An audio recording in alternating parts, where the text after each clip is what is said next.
is going to be Mark Hutchinson. Mark is flown in from London last night. He's the managing partner of TQUILA, and he's a former partner at Ernst & Young many moons ago, where he was already a decade ago launching blockchain businesses. He then teamed up with a very successful technology entrepreneur by the name of James McHugh. James and Mark have put together the TQUILA platform. Sounds like a little bit of alcohol was involved. They have and are launching Paloma. Paloma is a really interesting model in terms of venture building. That word gets used a lot, but I guarantee you that you've never seen anything quite like this. It's a very, very impressive platform. Would you please welcome Mark Hutchinson to the stage of TQUILA Paloma? Hi everyone. Thanks very much. Thanks Julie for the introduction and the opportunity to speak. So you said at the beginning that when we speak we need to say what problem are we solving. So I'm going to talk a little bit about that. So why TQUILA exists, and then a little bit about the fund that we're launching, and then a little bit so how I got to be doing what I'm doing, and also James McHugh, a little bit about him. So hopefully you'll get a bit of a flavour of us in the next 15-20 minutes or so. So TQUILA is a venture builder, which is a much maligned term, but what it basically means is we start companies, we seed them, we scale them, we get them through Series A, and then we sell them and find a better owner, an owner who can take them on the next stage of growth. So we really are those people who start things and get them to kind of critical mass the first 4 or 5 years of their journey. That's what we do. And we sit specifically in technology services, so systems integration. So we wrap ourselves around big software companies in terms of building that ecosystem of practitioners, capable people who can implement those softwares in big corporate clients. And that's what we do. So we sit in the middle of a triangle. And this is kind of the problem that we're solving. So for software companies, so whether you're Salesforce, Microsoft, Google, or one of the smaller emerging players in some of these newer sort of AI and data plays, they all have the same problem, which is there are not enough people in the world who can implement their software in big companies. So they're all looking in different ways to stimulate and grow their ecosystem of practitioners.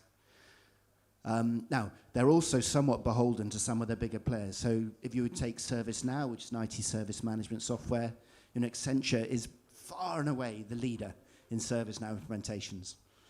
I think they've got like 5 times more implementers than any other company. So ServiceNow find that they're rather beholden to Accenture. And yet they're looking, how do we make sure that we don't just have to always go with Accenture when we find an opportunity within a big company? So the software company is always looking, how do we stimulate the ecosystem? If you're a big consulting firm, it's really difficult to start a new business from scratch within it. Now, I used to run KPMG's consulting business across EMEA and also in the UK. So I kind of lived this real time. Because it'd be fine, someone would come and say, look, I want to build a new practice in Salesforce or in Google Marketing. But we had a big business to run, with thousands of people to keep busy, utilization, profitability targets to hit. And the idea of sort of incubating something outside the kind of main way we work, incredibly difficult. Equally, when we then looked out to the market to buy a capability, it can be fantastically expensive, particularly when it's a niche skill in a niche area. So kind of 4-5 times revenue even for some of these business. Really expensive when you're a consulting business trying to kind of keep the lights on day to day. So for the big consulting businesses, they struggle to grow things from scratch in new areas. The software companies don't have enough of an ecosystem. And then if you're an entrepreneur and you fancy yourself at being able to build your own technology systems integration company, on one level it's quite easy because you don't need a huge amount of investment in infrastructure. You just got to find some capable people. But equally, it's really difficult to scale because if you're an unknown brand, how on earth do you break into a big corporate? How do you start to? So we see time and time again. I look across the marketplace, and I mentioned ServiceNow a couple of times because we're looking at it specifically at the moment. But there are dozens and dozens of these businesses with 10, 15, 20 people in them who are kind of stuck because they've got a leader who's very good at selling 10 or 15 people every year. But they haven't got the working capital. They haven't got the opportunity to really grow and scale those businesses. Occasionally they break through, but there's an awful lot that don't. So we sit right in the middle of those three dilemmas. So we bring management expertise, we recruit business teams to build the businesses, we partner with the service, with the software companies, often get co-investment from them, and we build these businesses from scratch, and then we exit them. And we've got a good track record. So Salesforce is where we started. So we built a business called TQUILA, funnily enough, in the UK, across the UK and US, built that to about 200 people, sold it to Accenture about 7 years ago. We built a similar business in Australia, New Zealand, which we sold to Publicis Group last year. We've built a business called Circlace in Japan, another Salesforce business, which we IPO'd in March last year on the Japanese stock exchange, so we still have some ownership of it, which was a joint venture with Salesforce. They put money in, and then Persona, which is a big IT recruitment business in Japan. So Circlace. And then we have a number that we're actively working on at the moment. So we have a business called Brumby Systems in Australia, which is a co-investment with Pega Systems, which is a kind of banking and workflow automation software. So we're building that business out. We have a joint venture with Publicis Group in the UK to build a business on Google Marketing, on the Google Marketing platform. I don't know sort of how much you guys will be familiar, but where Google Marketing and Google Cloud, which is the underpinning infrastructure, there's basically a Google big disconnect between the two. So we see a big opportunity to build a business that bridges that gap between Google Cloud and Google Marketing. And we're doing that jointly with Publicis, who are co-owners of that business. And that's quite an interesting model. So it's one where Publicis, a big consulting business, co-invests with us. And we've also pre-agreed a strike price and a set of criteria for when they will buy us out. So we're sort of helping them with that growth. Stays off their profit and loss, stays off their cash flow. It's a co-investment. It's a business that we are majority owners in. And then in about 3 years' time, we hope that they'll buy us out, and that business will go on and grow within the Publicis Group. We've got a business called TQUILA Automation, which is all around UiPath, which is a robotic process automation, intelligent document management system. That's been growing like Topsy. We've just interestingly done a Series A and brought some private equity money in alongside us on that one. We've just acquired another business, a healthcare business in the US, which we're integrating into TQUILA Automation at the moment. So about 3 years into that journey, that business is probably 200 people now. And when it gets to Series B, which will be 18 months from now, that's when we'll probably exit that business and feel that our work is done. So we've got this track record of starting businesses, building them, exiting them, and having an ongoing portfolio. And we've been looking at this for a while and decided that if we're going to really scale this and industrialize this, because we think we've got something quite expert in terms of how you build these businesses and IP around that, we wanted to scale it through bringing in more capital and being able to then kind of really kind of capitalize, as it were, on that IP, on that industrialization. So we've set up a fund. It's regulated in Ireland, so it's an Irish fund called Tequila Paloma. Those of you who know your tequila will know that Paloma is a tequila cocktail. And it's not a mistake, because this is going to be the first of a series of funds. So each one will be named after a tequila cocktail, which is, I guess, fun. And we've recruited a chair. So we looked around, and there's a guy called Carsten Jorgensen who's joined us as our chair.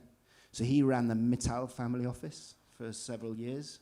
And before that, he ran the IKEA family office. So he's got a big experience in terms of the investment management side of it. So we're good at building businesses, but we felt we needed within the core fund team someone who really brings that expertise as well. So he's kind of joined us.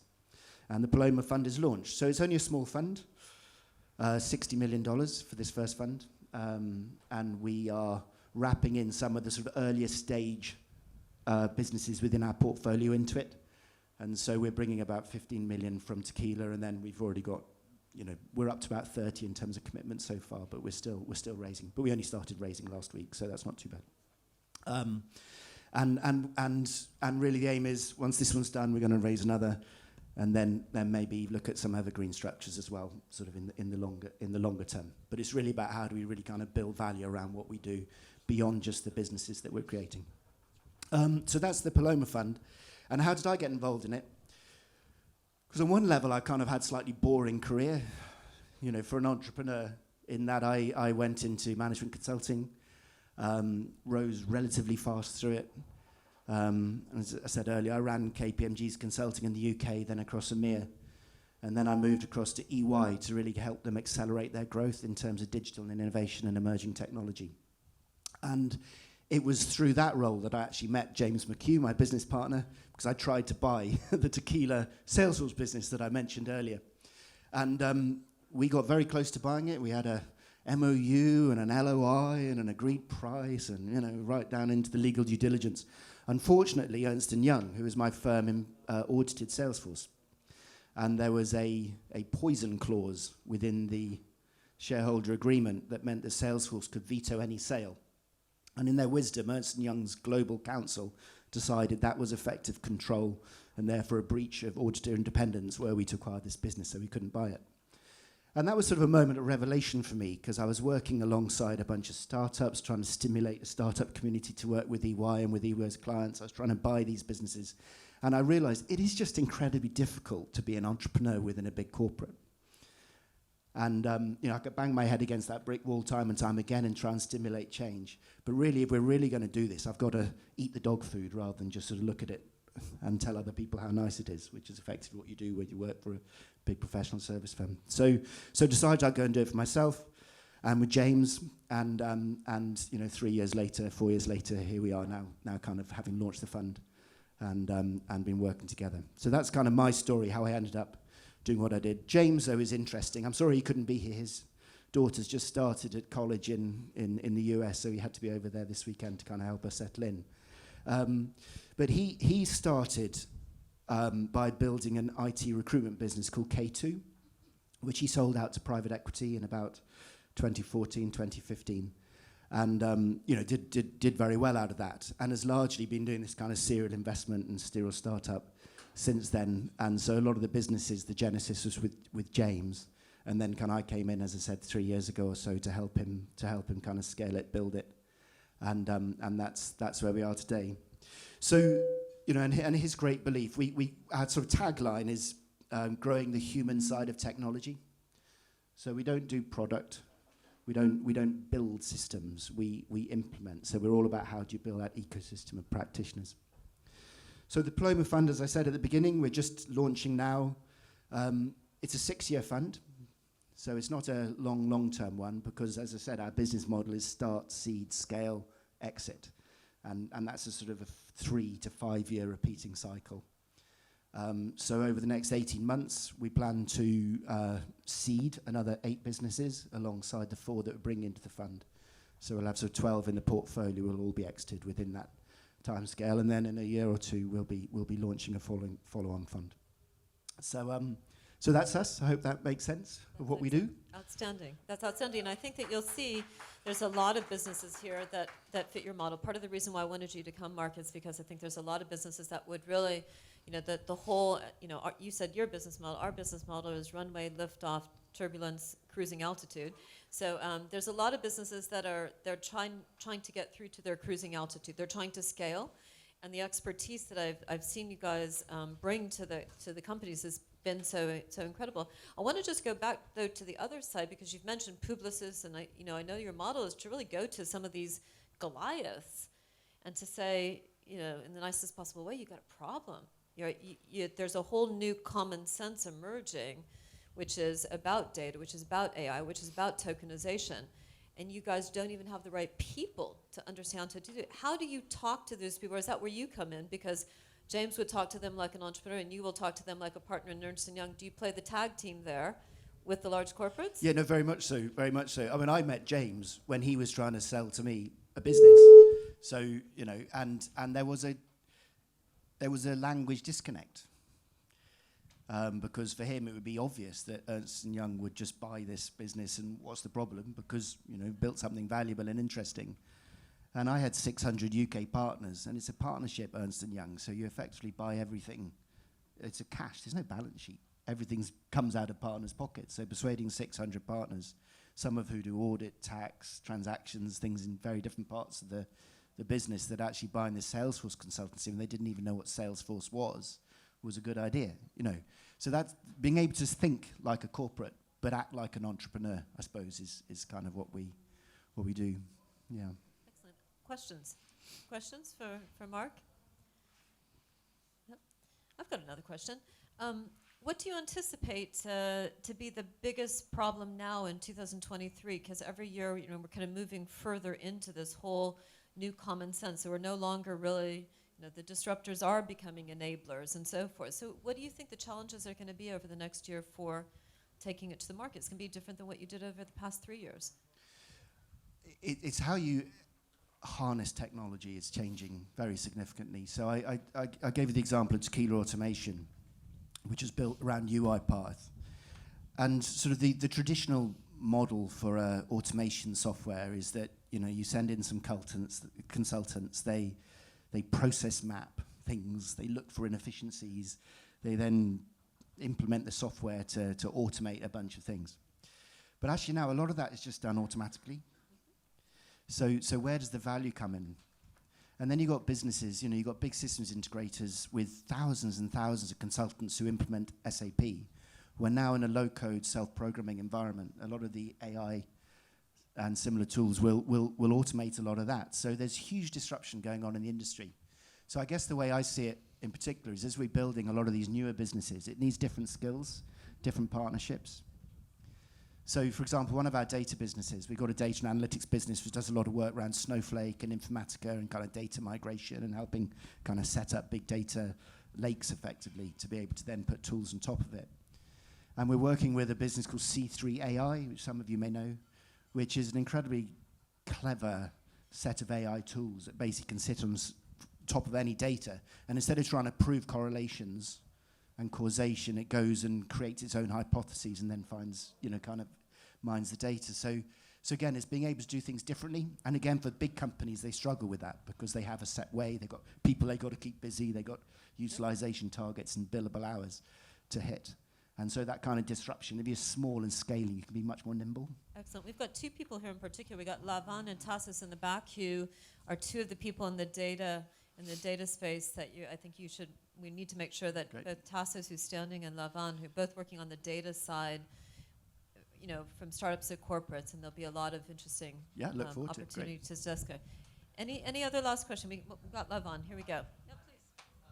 So essentially, I was just wondering, a lot of the companies you're dealing with are kind of implementing or reselling the big, legacy kind of systems or softwares. And where are you starting to see real hyper growth in these micro softwares that are kind of like ticking in your brain going, these are the next guys that are coming up that we need to start thinking about talent and scaling talent in those areas? That's a good question. So, and you can apply that thinking to either big established players or to emerging players. So in Microsoft, we're just signing another joint venture in the US with another partner to build a Microsoft Dynamics practice, which is all built around AI.